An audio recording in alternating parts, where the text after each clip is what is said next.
Naging biktima ulit ng maling balita sa social media o kaya totoo ang nangyari sa ngayon sa Queen of All Media na si Kris Aquino matapos ang kanyang pananahimik sa social media ng 4 na linggo matapos ang kanyang naging exclusive interview sa King of All Talk na si Boy Abunda. Base sa kumakalat na Facebook post na mula sa page ng may pangalang Philippine Scholar 2023, si Kris ay pumanaw na umano palakip ang isang link papunta sa isang blog site.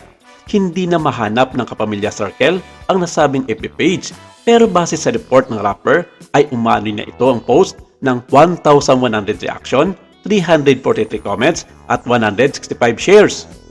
Makikita rin sa comment section mula sa ebidandera ng nasabing media website na nag-react ang Vice Governor ng Batangas na si Mark Libeste. Ayon kay Mr. Libeste, fake news ang kumakalat na balita tungkol kay Kris at sa katunayan nga raw ay kasama niya ito ngayon sa California.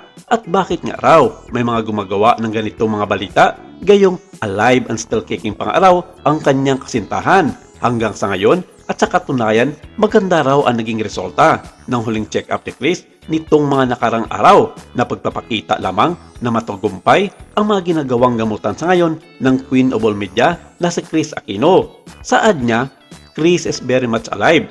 We're together now in Orange County. Whoever came up with this fake false news is foolish, selfish, and idiotic. Hindi lang si Vice Gov ang galit na galit sa nasabing FB page na nagpakalat sa fake news na ito tungkol kay Kris, kundi pati na rin ang mga netizens na nakabasa sa nasabing media online platform na nagpayag ng pagkadismaya sa naturang masamang balita. Magpagaling po kayong Miss Kris. Ignore mo lang yung bashers na walang magawa sa buhay. Isipin mo lang mga anak mo at gawin mo silang inspirasyon para lalo kang lalakas. Sabi pa ng isa, get well soon Miss Kris Aquino. Pakatatag ka lang po. Huwag mo na pong pansinin ang mga basher para hindi po kayo ma-stress. Sending prayers and love.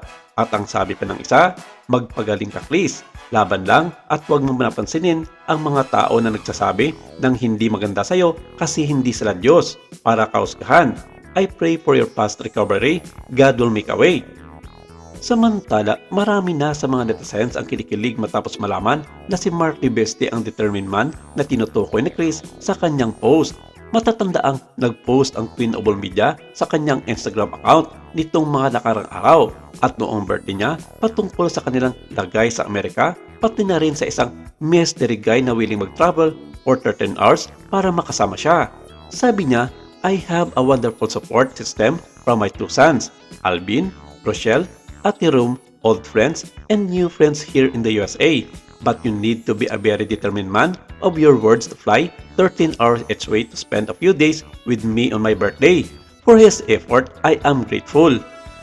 Marami nga ang nakapagtahi ng mga post ang napagtantong ang Batangas Vice Governor na si Mark Libeste ito dahil parehas na art card ang pinost nito na may nakasaad na this done is just a test to see how far love can travel. At napatunayan nga ito ng mga netizens na nag-post ang Vice Governor ng pagbati kay Kris kasama ang larawan nila together. At nito nga lamang February 18 nang iayag ni Gov na official dating na nga sila ng Queen of All Media sa kabila ng mga nararanasang sakit nang ito'y mag-post sa kanyang social media account na idineklara si Kris bilang kanyang woman of my dreams na pinusuan naman ng mga netizens. Si Kris ay kasalukuyang nakikipaglaban sa ilang autoimmune disease, kabilang na riyan ang chronic, spontaneous urticaria, autoimmune thyroiditis at Churg-Strauss or AGPA na isang rare and life-threatening form of vasculitis. Maraming salamat. Ito lang muna ang ating update for today.